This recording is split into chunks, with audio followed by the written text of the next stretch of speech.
Salut tout le monde, j'espère que vous allez très bien. Alors aujourd'hui, vidéo super excitante pour moi puisque normalement je devrais à l'issue de cette vidéo avoir l'autopilote. Donc je voulais vous dire comment ça se fait, il a une Tesla et puis il n'a pas l'autopilote. Et je vous rappelle qu'au tout début, quand on commandait les Tesla, l'autopilote était en option et moi je l'ai reçu vraiment très vite cette voiture puisque je l'ai eu la première semaine de livraison en Europe. Et à cette époque-là, donc il fallait commander l'autopilote en option, c'était 6 500 € de mémoire. Depuis, l'autopilote est passé standard, moi je pouvais le commander à 3 200 €, j'avais une ristourne. Mais là, il est à 2 100 € parce que dans 2 jours, le FSD augmente de 1 000 €. Donc on a 30% d'économie supplémentaire à faire, 2 100 € pour avoir l'autopilote, c'est vraiment le moment ou jamais pour moi de le prendre. Donc c'est ce qu'on va faire dans cette vidéo et comme c'est une Tesla, que tout est logiciel, tout est software, eh bien je devrais pouvoir l'avoir en quelques clics, simplement via mon application Tesla sur mon téléphone. Donc on va essayer, on va voir comment ça marche. Ok, donc je suis donc dans mon application Tesla, vous voyez ici Angry Lovely qui est chargé à 29%. Et on va aller dans mise à niveau là. On arrive sur cette page et on voit tout ce que l'on peut commander. C'est un petit peu ce qu'on avait vu la dernière fois quand j'ai pris l'option pour pouvoir avoir l'internet dans la voiture. Donc on a l'accélération boost, on a le pilote automatique à 2 100 €, c'est ce qui nous intéresse aujourd'hui. La conduite entièrement autonome à 6 300 €. Bon ça pour l'instant on le prendra pas mais c'est ça qui va augmenter normalement de 1 000 € à partir de dans 2 jours. Je clique sur autopilote. Payer avec une carte bancaire. Ok, donc il a bien reconnu mon compte, ma carte. Je fais payer ici. Paiement en cours de traitement, achat terminé. Amélioration inclus. Il me résume ce que c'est que l'autopilote. Et là, l'ordinateur s'est arrêté. Instantanément, la voiture a rebooté. Alors, on va voir ce qui va se passer. Certainement qu'il va y avoir une mise à jour qui va se télécharger. Là, je suis revenu là. Donc on voit bien que je l'ai plus, c'est plus achetable, l'accélération et la conduite autonome. Ah, l'ordinateur redémarre. Qu'est-ce qui va se passer? Qu'est-ce que ça donne? Est-ce qu'il me dit qu'il faut que je fasse une mise à jour? Le logiciel du véhicule est à jour. Autopilote inclus maintenant, il y a marqué. Bon ben on va essayer, on va se mettre en route et on va voir ce que ça donne, si ça fonctionne, si j'ai effectivement l'autopilote ou pas. Et on va voir, normalement il y a un calibrage à faire, donc il n'y a plus qu'à prendre la route, c'est parti. Ça fait 1 an et demi que j'ai une Model 3 et j'ai toujours pas testé l'autopilote, ça craint. Alors, 2 fois en bas, là il me veut pas. Allez dans les paramètres de l'autopilote. Ah, il me dit que l'autopilote n'est pas activé. Allez dans les paramètres d'autopilote.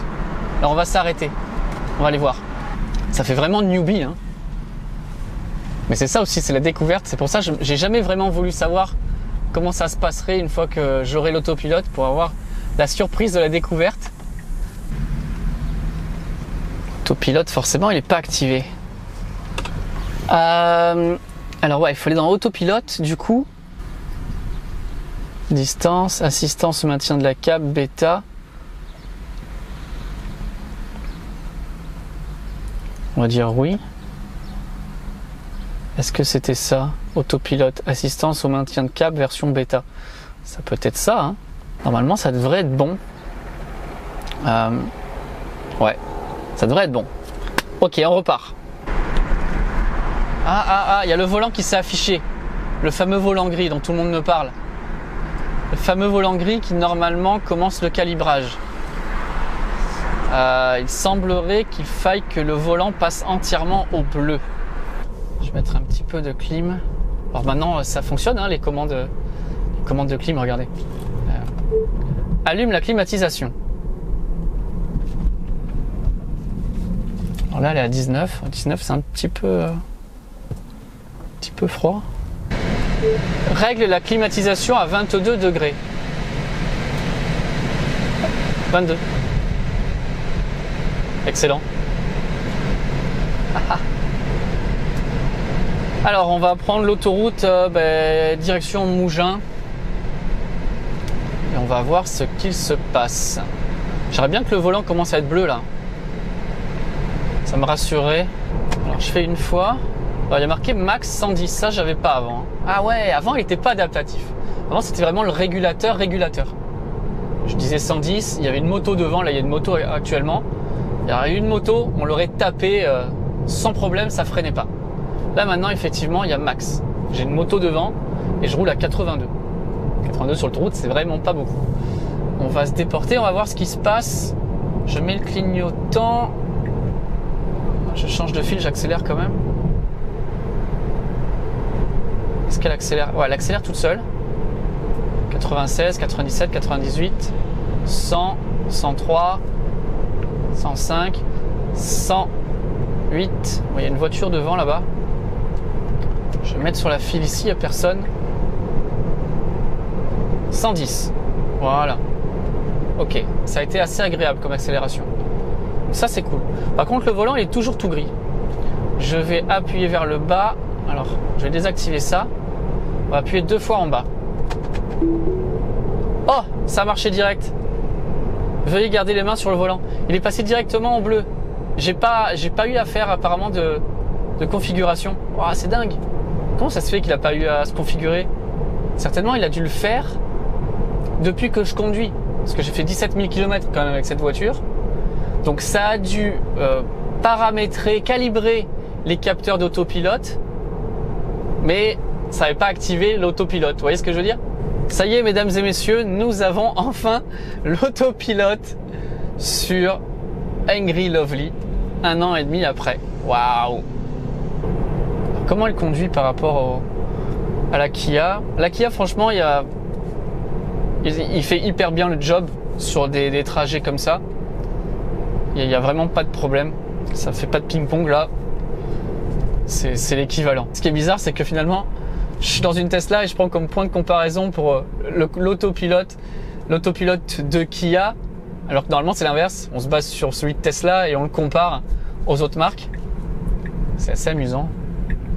On met en route. Ah, j'adore ce bruit, moi. Je trouve ça génial. Ok, si je lui demande... Par contre, est-ce qu'elle change de fil? Non, elle change pas de fil. C'est dans le FSD, je crois, qu'elle change de fil. Je pensais vraiment que la voiture allait me dire, ok, tu roules pas pendant une demi-heure, on va téléccher l'autopilote, le logiciel. En fait, pas du tout. Tout était déjà à l'intérieur. Tout était déjà prêt.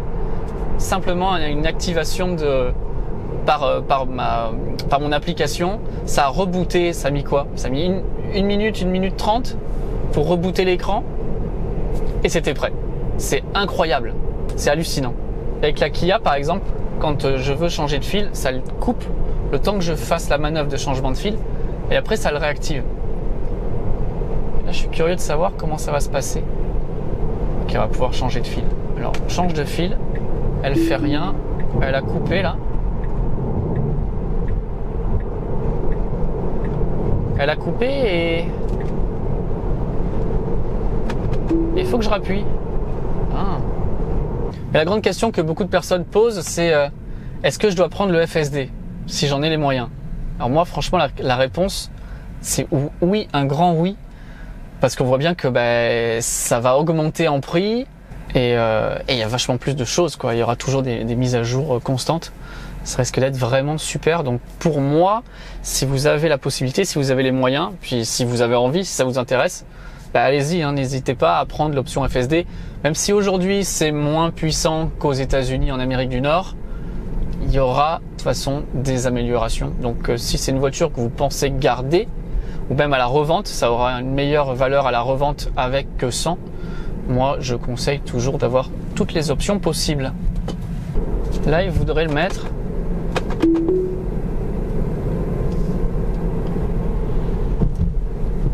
Mais alors, ouais, non, là, il sait même pas où il va. Il y a une voie de bus, il voulait prendre la voie de bus. Non, ce n'était pas ça. Là, il faut vraiment faire attention, en fait. Parce que là, il croit que c'est une route à 80, alors que c'est une route à 50, en fait. Je sais pas pourquoi. Il peut mettre l'autopilote, mais du coup il me dit max 80 alors que vous voyez devant là c'est max 50. Donc on va lui dire non, max 50, tu te calmes. Mais max 50 ça marche encore. C'est normal puisque normalement ça fonctionne même quand on est dans les embouteillages sur l'autoroute ou quoi que ce soit, l'autopilote est censé fonctionner. Alors que sur la Kia, ça marche que au-dessus de 60 km/h. À partir de 60 km/h, ça fonctionne. Elle gère la distance avec les voitures devant dans le rond-point. C'est hyper bizarre. Je roule à 15 à l'heure. What? Voilà, je l'ai arrêté parce que elle allait prendre le rond-point. Je sais pas ce qu'elle allait faire. Je lui dis non, tu n'y vas pas. Voie étroite pour conduire avec les voitures. et grosse voie de bus. Là, il y a une chicane. Bah, à 44 à l'heure, elle a pris la chicane, mieux que personne. Impeccable. On a refait un tour, exactement le même tour, mais avec Julie. Qu'est-ce que tu en penses, toi, de l'autopilote? C'est chouette, mais moi je le mettrais pas, ça me fait peur. Je t'ai proposé de tester et Non, c'est pas ton truc. Non, j'ai peur, moi. Ouais. Non. Mais bon, là, on a fait le petit tour d'autoroute. Qu'est-ce que tu en penses? Ça fonctionne plutôt pas mal quand même. Ah, ça fonctionne hyper bien, je dis pas, hein, mais c'est... Pour l'instant, c'est pas pour toi. Je suis pas encore prête psychologiquement à laisser la voiture faire, même si je sais qu'elle le fait très bien. Tu vois, c'est parce que tu as la possibilité de reprendre le contrôle que ça me fait peur. Ouais, ouais, je comprends. Et c'est vrai que du coup, tu te dis, ok, c'est pas parfait, je le sais, je suis conscient du truc, mais j'aide à participer à améliorer le système.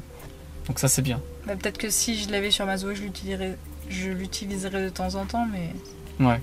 J'en retiens deux choses. La première chose, ça a été hyper facile pour le commander. J'ai calculé, j'ai mis 5 clics sur le téléphone pour arriver à avoir l'autopilote, donc ça se fait vraiment de suite. Je pensais qu'il allait y avoir un téléchargement, un calibrage, machin, mais en fait non, ça a rebooté l'écran, ça s'est fait vraiment instantanément. Donc ça c'est vraiment top. Ce que j'aime moins, c'est par rapport au Kia. Quand on conduit avec les Kia, tu le mets en route, et puis si tu veux changer de fil, tu te décales. Et une fois que tu es dans la file, boum, il voit que tu as été remis, il se remet tout seul. Tandis que là, apparemment, il faut à chaque fois appuyer. En tout cas, dites-nous ce que vous en pensez en section commentaire. Est-ce que vous aussi, vous avez une vieille Tesla, une vieille Model 3 et que vous avez dû faire l'upgrade, finalement, la mise à jour pour l'autopilote. Merci beaucoup d'avoir regardé cette petite vidéo tuto. Et puis, on se retrouve très bientôt pour de prochaines vidéos. Merci d'avoir fait le cobaye. Bye bye tout le monde. Salut.